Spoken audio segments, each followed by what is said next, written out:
En esta segunda parte, en que hemos dividido la presentación autobiográfica que Freud expone en 1925, él se ocupa de escribir una reseña sobre su libro principal, La interpretación de los sueños, donde describe la primera tópica del aparato psíquico, comenta además en su presentación autobiográfica el libro sobre el chiste y su relación con el inconsciente.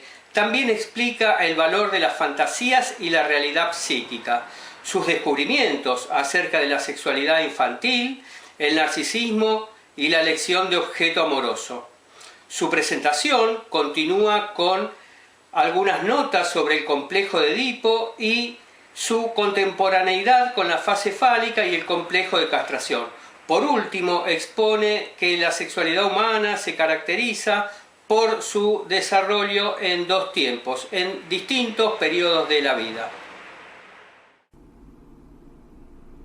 En el año de 1900, Freud publica La interpretación de los sueños. Es la obra con la que Freud da comienzo al psicoanálisis, según él mismo lo testimonia en cada ocasión. El sueño es un acto psíquico del soñante que el sujeto no sabe lo que significa, pero como es un producto de la propia actividad psíquica, en verdad, cabe decir, el soñante no sabe que sabe lo que el sueño significa. Este saber no sabido es una manera de definir el inconsciente. En la interpretación de los sueños, Freud diferencia el relato del sueño respecto del inconsciente. En ese sentido, el soñar simplemente no es propiamente el inconsciente, puesto que el relato del sueño es el contenido manifiesto. En sí mismo es una traducción desfigurada de los pensamientos oníricos latentes. A su vez, estos pensamientos oníricos latentes, que no aparecen en el relato del sueño, están conformados por dos contenidos diferentes. Por un lado están los restos diurnos, que son el recuerdo de las vicisitudes vividas por el sujeto en la víspera del sueño, que se diferencian de una moción de deseo ajena a la vida diurna, despierta, del soñante. Por lo tanto, los pensamientos oníricos latentes se descomponen en un preconsciente y un inconsciente propiamente dicho. En este sentido, podemos decir de manera esquemática que el relato del sueño es consciente. Los restos diurnos son preconscientes porque fácilmente se hacen conscientes. En cambio, verdaderamente inconsciente es el deseo. Esta es la tesis de Freud, que el sueño es el cumplimiento de un deseo inconsciente. En este libro sobre la interpretación de los sueños es donde Freud formula su consabida primera tópica del aparato psíquico.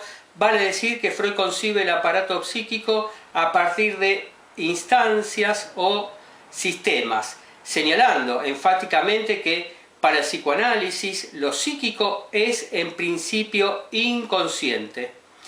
A la tesis de Freud sobre el sueño se resume entonces esta tesis, como dijimos, en que el sueño es un intento, dice, del cumplimiento disfrazado de un deseo reprimido inconsciente.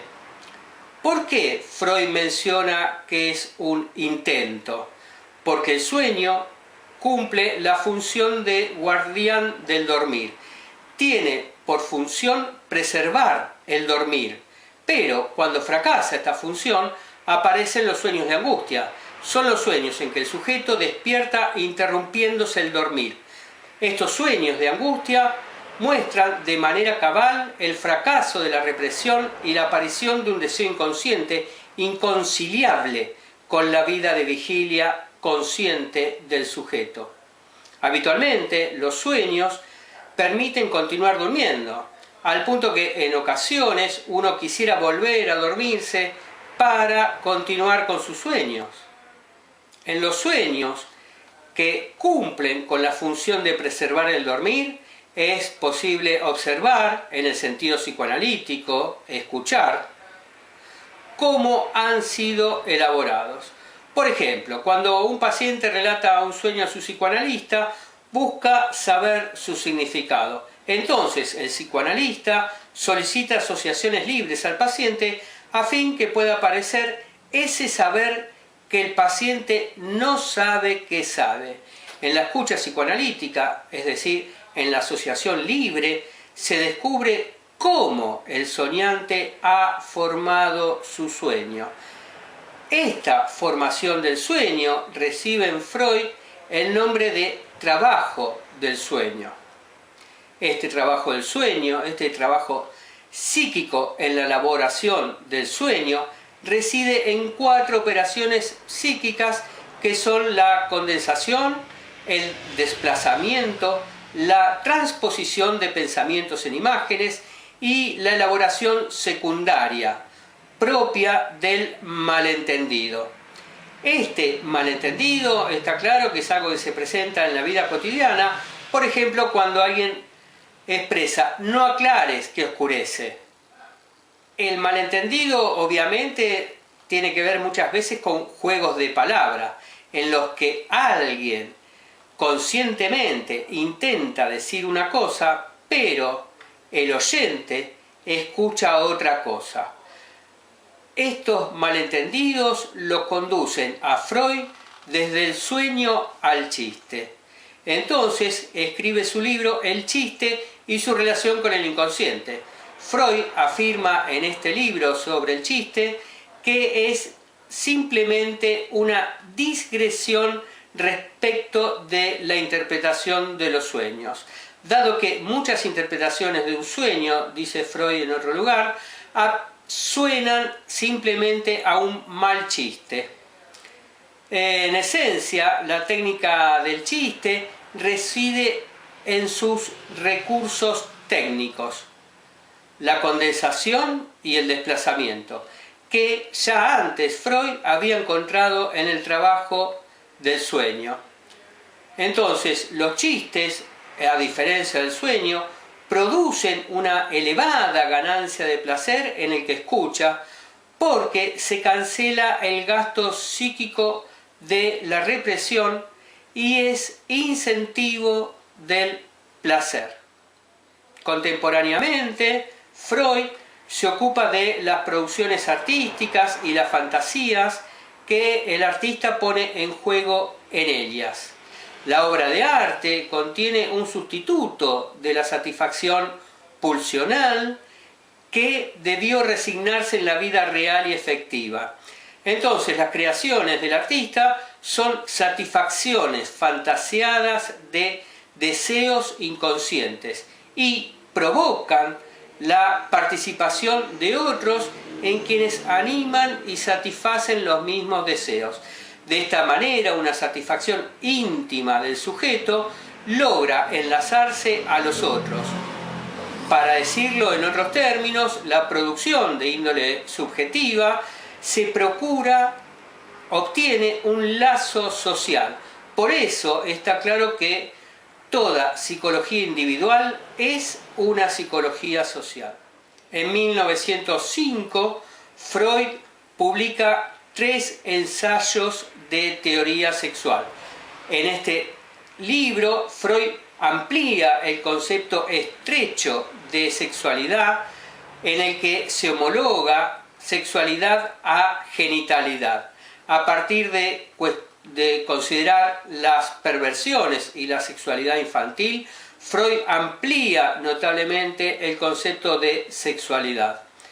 Entonces, en este sentido, el aporte más fundamental es el de la sexualidad infantil, de la que nadie se había ocupado hasta entonces. Y Freud descubre la sexualidad infantil en la asociación libre de sus pacientes. En la causa de los síntomas se encuentra un fragmento de las vivencias infantiles que de una u otra manera siempre expresan una excitación sexual y la reacción frente a esa excitación. El contenido de estos recuerdos de la primera infancia es una o varias escenas de seducción del niño por un adulto. Freud advierte, por el mismo relato de los pacientes, que no en todas las ocasiones ha ocurrido fehacientemente esta escena sexual. No obstante, conservan su valor psíquico para el sujeto, que lo recuerda en muchas ocasiones con dudas y objeciones de su propia parte. En este punto, Freud rompe con el criterio realista que supone que la memoria simplemente reproduce fehacientemente las vivencias del sujeto, y el punto es que ¿por qué la memoria no funciona con esa fidelidad supuesta? Porque de alguna manera la satisfacción sexual, el cuerpo y su satisfacción sexual opera en lo psíquico y la memoria, generando la escena de seducción en calidad de fantasía. Así, Freud concluye que para la neurosis tiene más valor la realidad psíquica que la realidad material. La realidad psíquica es realidad subjetiva, aunque muchas veces es objetiva para el sujeto. En las fantasías de seducción se exhiben las actividades eróticas de los niños, la actividad sexual infantil. Debemos decir que la sexualidad infantil posee tres características inequívocas: el apuntalamiento, las zonas erógenas y el autoerotismo. Las actividades sexuales, bien digo, nacen por apuntalamiento en otras funciones de importancia vital. Por ejemplo, el típico chupeteo infantil se genera a partir del mamar con fruición del pecho materno. Vale destacar que muchos sujetos conservan el chupetear o mordisquear objetos a lo largo de su vida. En este sentido, podemos agregar también que en la sexualidad infantil el cuerpo está fragmentado en zonas erógenas, en las cuales el sujeto se procura una ganancia de placer. La tercera de las características de la sexualidad infantil es, como ya dijimos, el autoerotismo, porque la ganancia de placer es acontecida, vivida y sentida en una zona del propio cuerpo. Estos impulsos destinados a la obtención de un placer corporal son denominados por Freud pulsiones. Las pulsiones se diferencian por la zona erógena que se satisface y son fundamentalmente la boca, el ano y los genitales. Por momentos, entonces, una satisfacción prevalece sobre otra, posibilitando concebir tres estadios de organización sexual. Son las fases oral, sádico-anal y genital. A consecuencia de estas vivencias prematuras de satisfacción, se producen fijaciones libidinales a una modalidad de satisfacción sexual que es relevante para el sujeto. Y una vez que se ha vivenciado una satisfacción sexual, no se la abandona. Básicamente, ante diversas situaciones en la vida del sujeto, por ejemplo, cuando alguien se siente ansioso, como se dice comúnmente, el punto es que en ese momento en que alguien está ansioso, procura regresar entonces a encontrar nuevamente esa satisfacción. A este retorno a repetir la satisfacción vivenciada anteriormente es lo que Freud denomina regresión. Luego de este estadio del autoerotismo centrado en fragmentos del propio cuerpo, en las zonas erógenas, se produce un nuevo acto psíquico que es la formación del yo, en el que interviene la libido. La energía de las pulsiones sexuales en actividad es en el yo denominado por Freud libido. Esta diferenciación establecida por Freud implica una ampliación del concepto de sexualidad, porque además de la satisfacción sexual propia del autoerotismo, se juega otra forma de la sexualidad desprendida de la genitalidad y abarcadora del amor. La libido, entonces, toma por objeto al propio yo.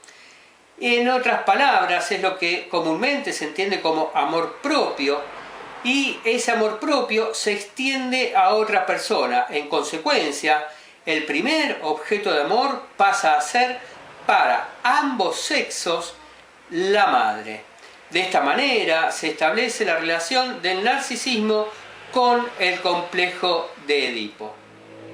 Para Freud, esta concepción de un estado en que la libido llena al yo resulta básico para una teoría de la libido, porque la libido toma al yo como objeto y entonces estamos en presencia del amor propio, del amor a sí mismo, pero también de la vanidad, del engreimiento, la ostentación, la autosuficiencia y el orgullo, que todas estas maneras y expresiones comunes, Freud las resume en el concepto de narcisismo.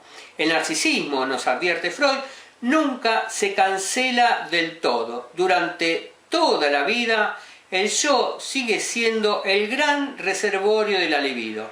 Y cuando esta libido, originalmente alojada en el yo, se dirige a otro, se produce la primera elección de objeto amoroso del niño, que por tener por destino a la madre, es una elección incestuosa. Esta elección de amor, que toma por objeto a la madre, se establece paralelamente al estadio de la organización genital bajo la primacía del falo. Este primado fálico indica que el cuerpo anatómico ha sido capturado por el orden del símbolo, por el orden simbólico. Por eso la oposición es relativa a la presencia o ausencia del símbolo fálico. En otras palabras, la oposición sexual es falo-castrado. En el transcurso de esta fase fálica se desarrolla el complejo de Edipo, que para ambos sexos tiene por primer objeto de amor a la madre. Se constituye entonces en ese momento el padre como un rival, un obstáculo que sería preciso eliminar. Pero al padre también se lo ama. Por eso Freud habla de ambivalencia. Como se advierte claramente, entonces la trama edípica es sumamente compleja. Al final del complejo de Edipo se instituyen las formaciones reactivas de la moral, la vergüenza y el asco, que alejan al sujeto de sus deseos incestuosos y parricidas. Estos diques que frenan los deseos infantiles conforman la conciencia moral del sujeto, que más tarde Freud va a incluir en el superyo. Entonces, al formarse la instancia moral subjetiva, sobreviene un periodo de latencia sexual. Luego, en la pubertad, se combaten las incitaciones sexuales de la primera infancia y las inhibiciones morales del periodo de latencia. Por lo tanto, se advierte que la sexualidad humana, a diferencia de la sexualidad de los animales, tiene como propiedad una irrupción y despliegue en dos tiempos: la sexualidad infantil y la sexualidad puesta en juego a partir de la pubertad y su maduración sexual biológica. En estas cuestiones sobre la sexualidad, Freud es muy categórico al formular la acometida en dos tiempos de la sexualidad humana. Con esta afirmación freudiana damos por concluida esta segunda parte y a continuación, en la tercera parte en que hemos dividido esta presentación autobiográfica, Freud se ocupa fundamentalmente del giro dado en su propia teoría a partir del texto Más allá del principio del placer y la formulación de la segunda tópica del aparato psíquico. Bien, como siempre les digo, estas presentaciones no son más que una invitación a la lectura del texto. Les dejo mis saludos y a continuación podrán escuchar y ver el próximo video sobre la tercera parte de presentación autobiográfica escrita por Freud en 1925. Mis saludos, hasta la próxima.